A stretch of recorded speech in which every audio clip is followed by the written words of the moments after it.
Se cumplen 15 años del desastre de Doñana. La madrugada del 25 de abril de 1998, la rotura de una balsa de la mina de Aznalcóllar provoca el vertido de millones de toneladas de residuos contaminados.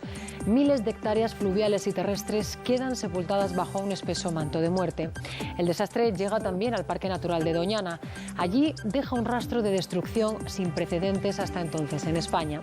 Días después, Informe Semanal analizaba junto a los principales damnificados las causas y futuras consecuencias de este desastre que ha tardado años en recuperarse.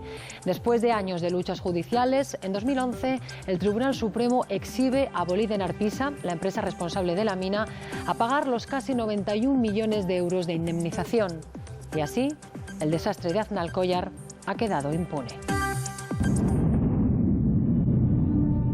3 y solo 3 explosiones a la semana eran el ritmo que imponía la empresa sueca Boliden Arpisa desde que compró la mina de Aznalcóllar en el año 1987.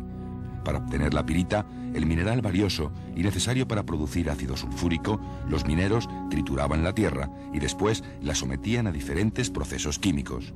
La basura tóxica se guardaba en esta balsa, de 1 kilómetro de largo por medio de ancho, que mostraba así su lado amable en el último documental publicitario que realizó la multinacional sueca hace pocos meses. Todos los que trabajamos en Boliden Arpisa deseamos dejar tras nosotros solo huellas de armonía con la naturaleza.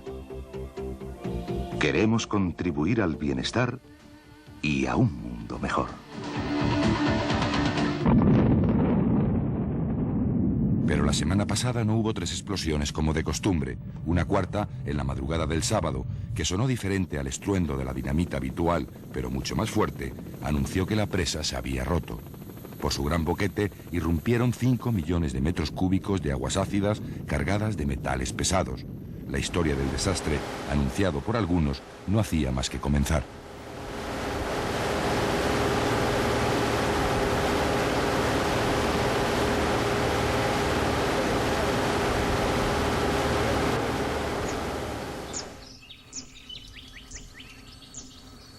Con el aluvión, el río Guadiamar, un afluente del Guadalquivir que cruza las marismas de Doñana, se convertía en pocos minutos en un cauce muerto.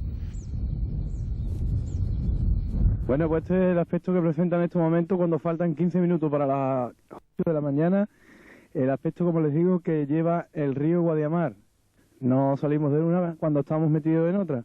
Estas son las primeras imágenes que se realizaron. Están grabadas a las 8 de la mañana, 4 horas después de la rotura, por el equipo de la televisión local de Aznalcóllar. Su reportero intuyó la magnitud de la tragedia, de consecuencias aún imprevisibles.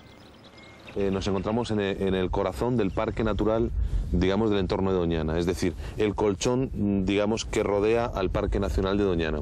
En este momento, pues a raíz de la riada que ha pasado por aquí, nos encontramos en un paisaje completamente muerto, paisaje yermo, donde bueno, pues ha muerto prácticamente toda la fauna acuática, porque en realidad tenemos detrás una bañera de ácido donde no ha habido ser acuático, parece ser que haya podido vivir, y muy posiblemente cargada de metales pesados, que ahora veremos las consecuencias que ha tenido.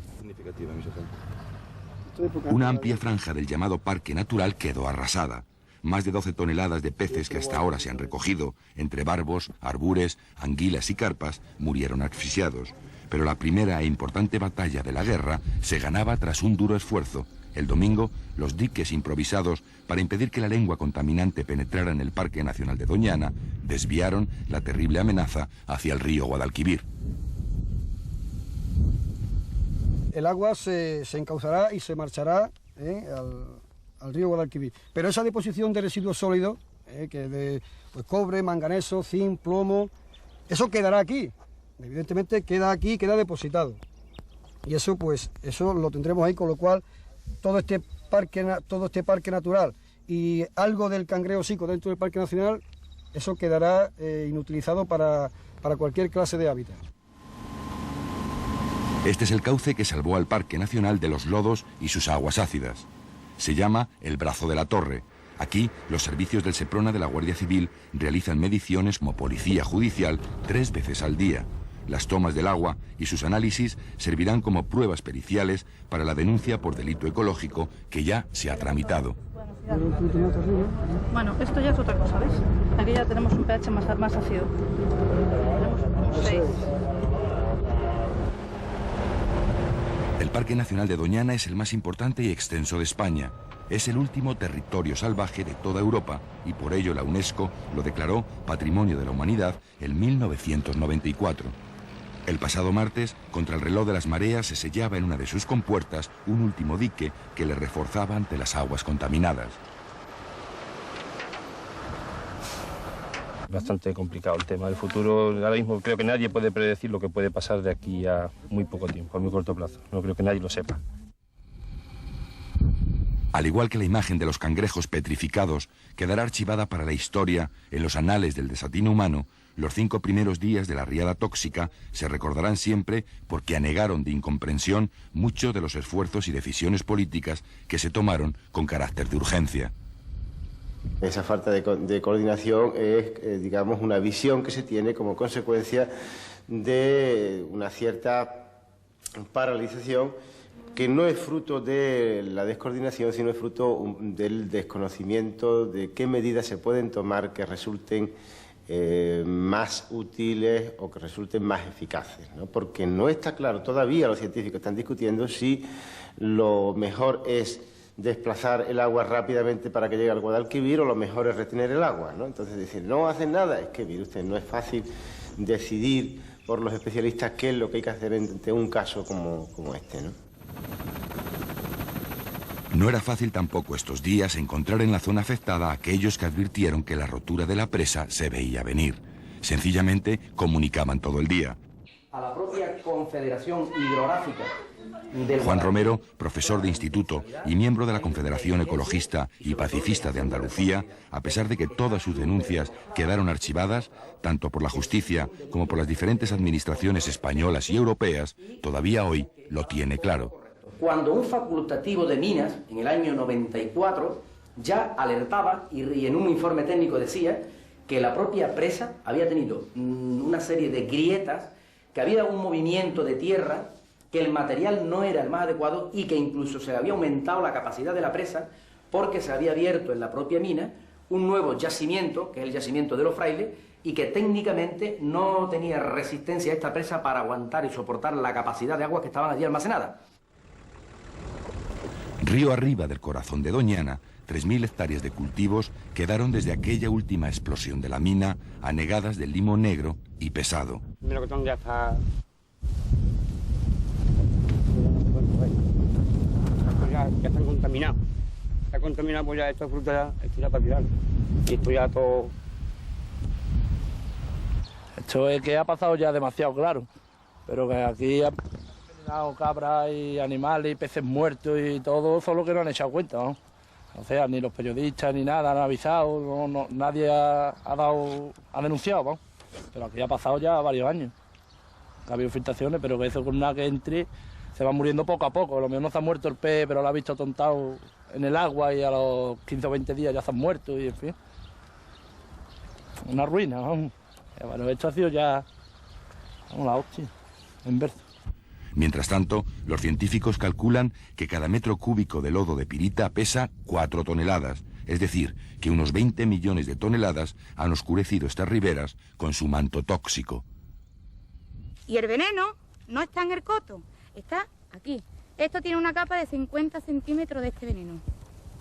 Aquí concentrado totalmente puro, porque el coto está llegando con agua. Aquí lo tengo puro. Y yo lo único que quiero que ya venga alguien y si a mí me ha echado a la mina el veneno, que el gobierno español le obligue a la mina a que quite ya el veneno de aquí de mi casa.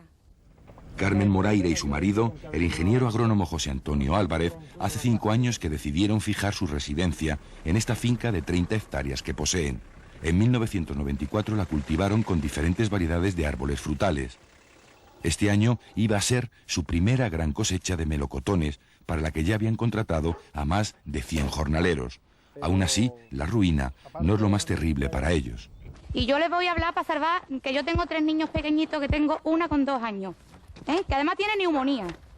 Que yo, desde que ocurrió esto el viernes a las 5 de la madrugada, he llamado, mire usted, al CESEN, a la Delegación de Gobierno, al Medio Ambiente, a Protección Ambiental, a las minas, al juzgado de Sanlúcar la Mayor, a la jueza le puse en conocimiento esto, que tenía 3 niños pequeños, que no sabía si me podía quedar o me tenía que ir. Es llamar a Seprona, es llamar a Protección Civil, a la Guardia Civil, a Extensión Agraria. Lo cierto es que los ciudadanos afectados por la riada tóxica apenas se han recibido información sobre cómo tienen que actuar. Aquí, en uno de los puentes más importantes que cruzan el río Guadiamar, el que se encuentra en Sanlúcar la Mayor, los vecinos miran al lodo sorprendidos e indignados, como si buscaran respuesta.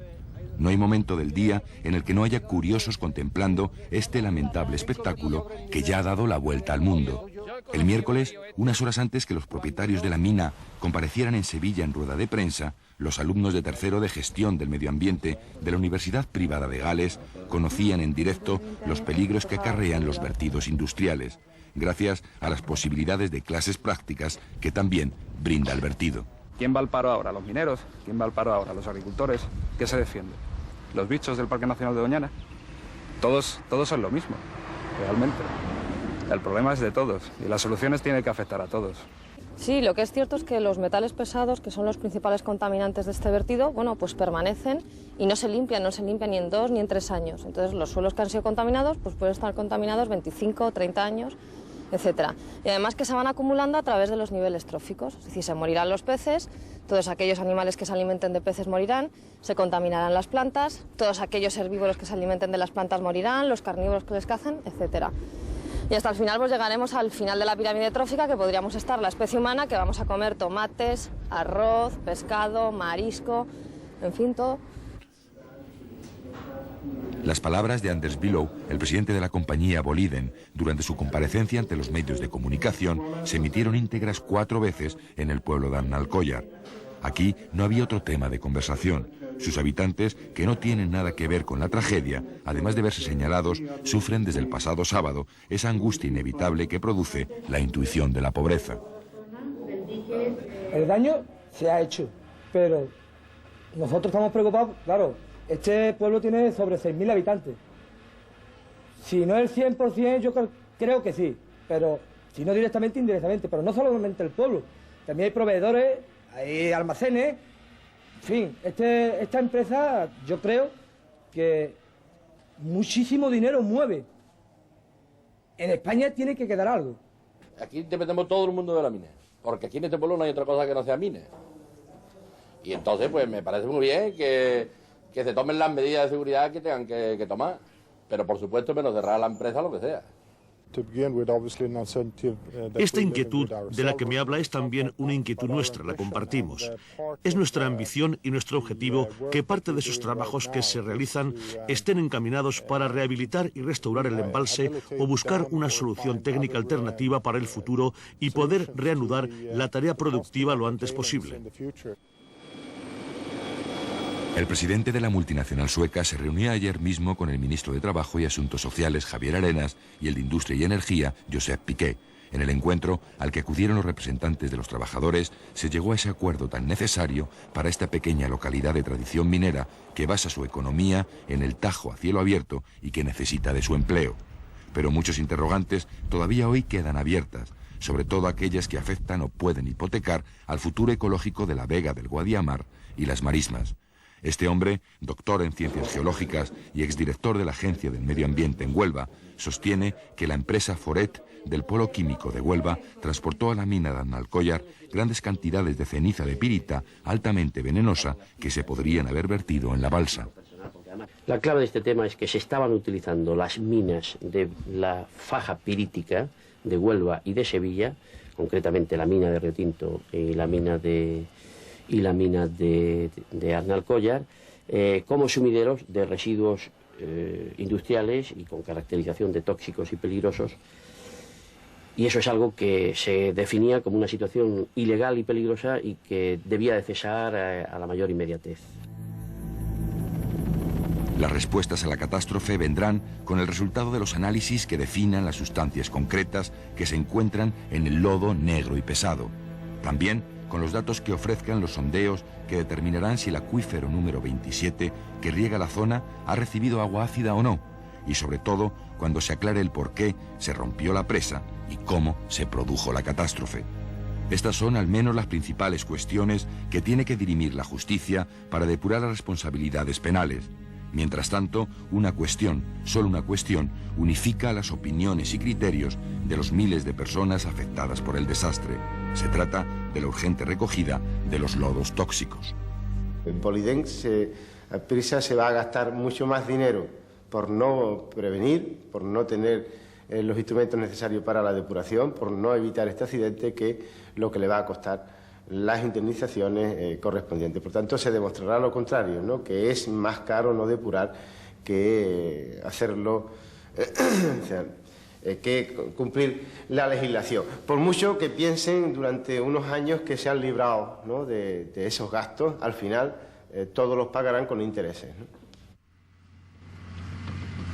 Tras el Consejo de Ministros del pasado jueves, Isabel Tocino, la ministra de Medio Ambiente, anunció la puesta en marcha de un plan de actuación urgente.